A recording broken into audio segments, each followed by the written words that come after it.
অনেক ধন্যবাদ। খুবই গুরুত্বপূর্ণ একটা বিষয়। দেশের অর্থনৈতিক উন্নয়নের মূল যে কেন্দ্রবিন্দু এখন সেটা হচ্ছে আমাদের ব্লু ইকোনমি বা সুনীল অর্থনীতি। সুনীল অর্থনীতি কেন আমরা কাজে লাগাতে পারছি না, এর কথা আমাদের কাছে যেটা মনে হয়েছে, বিভিন্ন দেশের যে সমুদ্র অর্থনীতি কাজে লাগিয়ে যারা উন্নত করেছে তাদের যে অভিজ্ঞতা, সেটা দেখে যেটা মনে হয়েছে যে আমাদের যে পরিকল্পনাগুলো করা হচ্ছে সমুদ্র কেন্দ্রিক, সেই পরিকল্পনাগুলো যথেষ্ট তথ্য উপাত্ত সমৃদ্ধ কেবল বিশ্লেষণ করে এই সিদ্ধান্তগুলো নেওয়া হচ্ছে না। 2 নম্বর হচ্ছে আমার কাছে মনে হয়েছে যে আমাদের দক্ষ এবং অভিজ্ঞ জনশক্তির যথেষ্ট অভাব আছে। আর যারা আছে তারা যে সকল বৈজ্ঞানিক যন্ত্রপাতি অথবা আধুনিক টেকনোলজি কাজে লাগানোর কথা ছিল সেগুলো কাজে লাগাতে পারছে না। যারা তারপরও লেখাপড়া করে এখানে সমুদ্র সম্পর্কিত তাদের যে অভিজ্ঞতা এবং দক্ষতা অর্জন করছে তাদেরকে যথাযথভাবে কাজে লাগানো হচ্ছে না। তারপরে যেটা আমার কাছে মনে হয়েছে, এই তথ্য উপাত্ত সংগ্রহের জন্য, অর্থাৎ একেবারে গ্রাউন্ড লেভেলের তথ্য উপাত্তকে সংগ্রহ করার জন্য যে ধরনের বাজেট সরকারের দেওয়া উচিত সেটা দেওয়া হচ্ছে না। সাথে সাথে আমরা যে কোনো সিদ্ধান্ত নেওয়ার ক্ষেত্রে বিদেশিদের উপরে বেশি নির্ভরশীল হয়ে পড়ছি। আমরা আমাদের এমএসপি করব অথবা আমাদের একটা পলিসি করব, দেখা গেছে ওখানে আমরা অন্য দেশের এক্সপার্টদেরকে নিয়ে এসে তাদেরকে আমাদের কেন্দ্রবিন্দুতে রেখে আমরা সিদ্ধান্তগুলো নিচ্ছি। এটাও আমার কাছে একটা বড় ধরনের বাধা বলে মনে হচ্ছে। তারপরে হচ্ছে সিদ্ধান্ত নেওয়ার ক্ষেত্রে বিভিন্ন স্টেক হোল্ডারদের যে পার্টিসিপেটরি সিদ্ধান্ত হওয়া উচিত সেই সিদ্ধান্তগুলো সেভাবে নেওয়া হচ্ছে না। ধরেন আমাদের এই যে কোস্টাল বেল্টে অথবা অশানে যে কোনো সিদ্ধান্ত নেওয়ার ক্ষেত্রে সমুদ্র বিজ্ঞানের শিক্ষা এবং গবেষণার সাথে সংশ্লিষ্ট যারা আছে তাদেরকে এই ধরনের কাজে খুব বেশি আমরা সংযুক্ত করতে দেখছি না। এবং এরকম সিদ্ধান্ত যদিও কিছু কিছু হয়, সেগুলো বাস্তবায়নের ক্ষেত্রেও আমরা দেখছি যে আসলে যেভাবে সিদ্ধান্ত হয়েছে সেভাবে যথাযথভাবে বাস্তবায়ন করা হচ্ছে না। এরপরে যেটা আমার কাছে অবস্ট্যাকলস মনে হয়েছে সেটা হচ্ছে যে অর্থনৈতিক আহরণকে যেভাবে প্রাধান্য দেওয়া হচ্ছে সেটাকে টেকসই করার জন্য যে ধরনের বিষয়গুলোকে কনসিডারেশনে নিয়ে আসা উচিত, সে টেকসই উন্নয়নের চিন্তায় যে সাস্টেনেবল ডেভেলপমেন্টের জায়গায় আমরা যে মানে এনভায়রনমেন্টকে সোসাইটিকে আপলিমেন্টের জায়গাটাকে আমরা সমান গুরুত্ব হিসেবে দেখতে পাচ্ছি না। আমাদের কাছে অর্থনৈতিক অর্জনটাকে বেশি আমরা গুরুত্ব দিচ্ছি মনে হচ্ছে। তারপরে হচ্ছে যে দেখেন, যারা অভিজ্ঞ এবং যারা সমুদ্র দক্ষ তাদেরকে দিয়ে পরিকল্পনা করব ঠিক আছে, কিন্তু বাস্তবায়নের ক্ষেত্রে কিন্তু আমাদের সকল বয়সের সকল নাগরিকের কিন্তু যারা এটার সাথে ইনভলভ তাদের প্রত্যেকেরই কিন্তু সমুদ্র সম্পর্কে স্বাক্ষর অথবা জানতে হবে। তাহলে এই সবাইকে জানানোর বা সবাইকে সমুদ্র স্বাক্ষর করে গড়ে তোলার জন্য এখন পর্যন্ত আমরা আসলে রাষ্ট্রীয়ভাবে সে ধরনের কোনো ব্যবস্থা শুরু করেছে এরকম কোনো কিছু আমরা দেখছি না। আর আমরা দেখছি যে সরকার অনেক চেষ্টা করছে এবং প্রায় প্রত্যেকটি মন্ত্রণালয়ে ব্লু ইকোনমি সেল করেছে বা সমুদ্র নিয়ে কাজ করার জন্য তাগাদা দিচ্ছে। এগুলো সবই কিন্তু বিচ্ছিন্ন বিক্ষিপ্তভাবে হচ্ছে।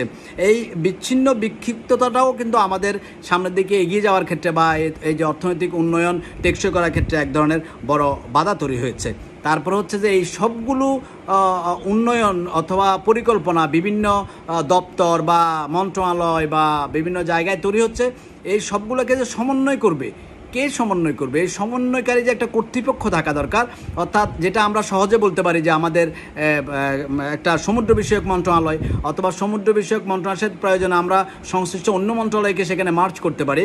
এরকম একটা সমুদ্র বিষয়ক মন্ত্রণালয় আমাদের এখনও তৈরি যে হয়নি, এটাও আমার কাছে মনে হয় একটা বড় ধরনের অবস্ট্যাকলস অথবা বাধা, যার কারণে আমরা সামনে এগিয়ে যেতে পারছি না। আর সর্বশেষ যেটাকে আমি বলবো যে আমাদের বইপত্রে অথবা আমাদের ট্রেনিংয়ে, সিম্পোজিয়ামে, আমাদের এই যে মিডিয়াতে অথবা নাটকে, সংস্কৃতিতে সব জায়গায় যে সমুদ্রের বিষয়টাকে তুলে এনে পুরো একটা জাতিকে যে সমুদ্র স্বাক্ষর জাতি হিসেবে গড়ে তুলতে হবে, এই জিনিসটাও আমরা রাষ্ট্রীয়ভাবে সেভাবে দেখতে পাচ্ছি না। বিশেষ করে আমাদের ইন্ডাস্ট্রির মালিক যারা আছে বা আমাদের এন্টারপ্রেনারশিপে যারা আছে তাদেরকে আমরা এই সমুদ্র বিষয়ক কাজে অত বেশি এগিয়ে আসতে দেখতে পাচ্ছি না। এই সবগুলোকেই আমি বর্তমানে আমাদের যে সম্ভাবনার জায়গা সমুদ্র সম্বন্ধে কাজে লাগানোর জন্য সেই জায়গায় বাধা হিসাবে দেখতে পাচ্ছি। আর আপনি যে প্রশ্নটা করেছেন, যে প্রশ্নটা ছিল যে তাহলে কি করা উচিত, আমরা যেগুলো একটু আগে আলোচনা করলাম যে কারণে সমুদ্রের কে যথাযথভাবে কাজে লাগিয়ে আমরা কাঙ্ক্ষিত উন্নয়ন করতে পারছি না, সেই বিষয়গুলো থেকে বেরিয়ে আসতে হবে। তাহলে বেরিয়ে আসতে কী করতে হবে? প্রথম যে কাজটা করতে হবে যে আমাদের শিক্ষা ব্যবস্থায় এবং সকল উন্নয়ন কর্মকাণ্ডে সমুদ্রকে কেন্দ্রবিন্দু করতে হবে, সমুদ্রকে রাখতেই হবে। তাহলে হয়তো সমুদ্র স্বাক্ষর জাতি তৈরি হবে, সাথে সাথে কোনো উন্নয়ন আমাদের সমুদ্রের যে সম্ভাবনা আছে সেটাকে কী বলে বিরূপভাবে বা অবক্ষয়ের জায়গায় নিতে পারবে না। সমুদ্র নিয়ে যারা লেখাপড়া করছে দেশে বিভিন্ন বিশ্ববিদ্যালয় থেকে প্রচুর গ্র্যাজুয়েট এর মধ্যে বের হয়েছে এবং আরও বের হচ্ছে, এখন লেখাপড়া করছে বিভিন্ন বিশ্ববিদ্যালয়ে, নতুন নতুন বিশ্ববিদ্যালয়ে ডিপার্টমেন্ট চালু করছে, কিন্তু এদেরকে সংশ্লিষ্ট কাজে কিন্তু লাগানো হচ্ছে না। তাহলে এদেরকে কীভাবে সংশ্লিষ্ট কাজে লাগাতে হবে সেদিকে আমাদের কিন্তু নজর দিতে হবে। বিশেষ করে আপনারা জানেন যে আমাদের 19টা জেলাকে কিন্তু সমুদ্র উপকূলীয় জেলা হিসেবে চিহ্নিত করা হয়েছে এবং আমাদের এই যে এলাকাগুলোকে এক্সটার্নাল কোস্ট অথবা কী বলে ইন্টারনাল কোস্ট হিসেবে, কোস্টাল এরিয়া হিসেবে কিন্তু চিহ্নিত করা হয়েছে। এই সকল জায়গায় একেবারে প্রশাসক থেকে শুরু করে সকল লেভেলে যে কর্মকর্তা অথবা আইনশৃঙ্খলা বাহিনী যাদেরকে এখানে নিয়োগ দেওয়া হচ্ছে, যাদের তত্ত্বাবধানে কাজগুলো করা হচ্ছে, তারা যদি সমুদ্র ব্যাকগ্রাউন্ডের হয় অথবা সমুদ্র সচেতন হয় কিংবা সমুদ্র স্বাক্ষর হয়, তাহলে আমার মনে হচ্ছে যে প্রত্যেকটা সিদ্ধান্ত যথাযথভাবে বাস্তবায়ন করা সম্ভব হবে। এবং প্রয়োজনীয় তথ্য উপাত্ত সংগ্রহের ক্ষেত্রে এবং বিশ্লেষণ করার ক্ষেত্রে অবশ্যই বাজেট বৃদ্ধি করতে হবে এবং তারপরে সকল তথ্য উপাত্ত সংগ্রহ করার পরেই মনে হয় আমাদের একটা জাতীয় এমএসপি করা দরকার এবং সে এমএসপির আলোকেই আমাদের বাস্তবায়নগুলো করতে হবে। আর সর্বশেষ যেটা আমি বলবো, যেটা সবসময় বলে আসছি, যে আমাদের কিন্তু একটা কর্তৃপক্ষ দরকার। এই যে 1,18,813 বর্গ কিলোমিটারের যে জায়গা, বিশাল জায়গা অথবা অজানা জায়গা, অজানা সম্পত্তি, এগুলোকে জানতে হলে এবং এগুলোকে এক্সপ্লোর করতে গেলে, টেকসইভাবে পরিকল্পনা করতে গেলে আমাদের একটা জাতীয় সেন্ট্রাল একটা মন্ত্রণালয় দরকার, যে মন্ত্রণালয় শুধুমাত্র সমুদ্রের সম্পদ, সমুদ্রের শক্তি এগুলোকে কাজে লাগাবে, এদের জন্য প্রয়োজনীয় গবেষণা কাজ পরিচালনা করবে এবং পলিসি তৈরি করবে এবং সেগুলো বাস্তবায়নের ক্ষেত্রে সবার সাথে সমন্বয় করবে।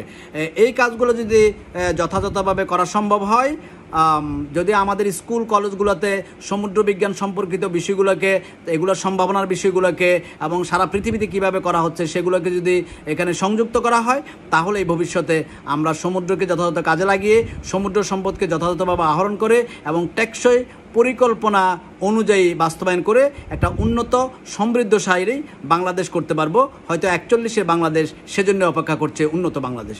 ধন্যবাদ আপনাদের সবাইকে।